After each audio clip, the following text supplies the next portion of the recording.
Samantala sa kapapasok lang na balita, isang civilian medical evacuation team ang pinaputukan umano patungo sana ng Pag-asa Island. Malapit ito sa West Philippine Sea. Ayon sa Armed Forces of the Philippines, patuloy pang kinukumpirmang report. Narito si Waywaya Macalma, mag-uulat live via phone patch.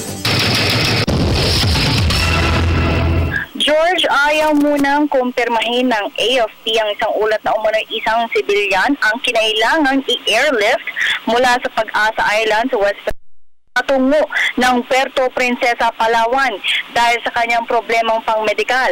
Anya, maaaring radio enthusiast ay bumisita lang sa lugar, ito yung Pag-asa Island, at nagkasakit na naging dahilan ng umano'y medical evacuation.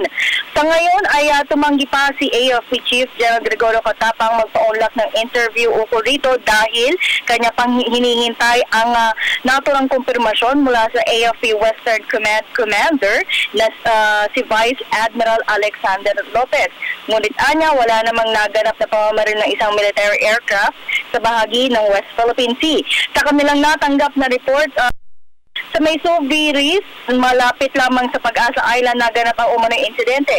Wala namang pamamaril ang naganap, bagkus inilawan lamang sila ng China at nag-radio sa kanila na akala nila ay sino-surveillance sila. Ayon naman kay Brigadier General Joselito Kakilala, ang naganap na insidente ay purely maritime patrol na karaniwang ginagawa ng AFP Western Command at itong report na ito ay natanggap nila noong linggo pa, araw ng linggo. At samantala, George, matapos naman ng ilang dekadang nanggugulo ang grupong New People's Army o NPA sa probinsya ng Albay, ngayon ay opisyal nang idineklara ng liderato ng AFP na mapayapa na province. Kanila itong dineklara sa mismong Albanyo Heroes of National Liberation Civic Military Parade na kung saan matatandaan ang probinsya isang lugar kung saan talamak ang panggugulo ng NPA sa lugar noong 1970s. Ayon kay AFP Chief Gregorio Catapang, hindi maidedeklara ng lokal na pamahalaan at militar na mapayapa ang kanilang lugar kung hindi sa tulong ng mga residente.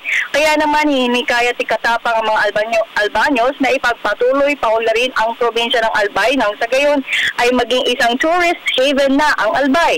Dahil dyan, hinikayat din ni Albay Governor Joey Salceda ang lahat na maging bayani kahit sa lamang ng tagayon ay ipagmalaki sila ng mga turistang bibisita sa kanilang lugar. At yan muna ang pinaka-latest mula rito sa Albay. Maraming salamat, Waywaya Macalma.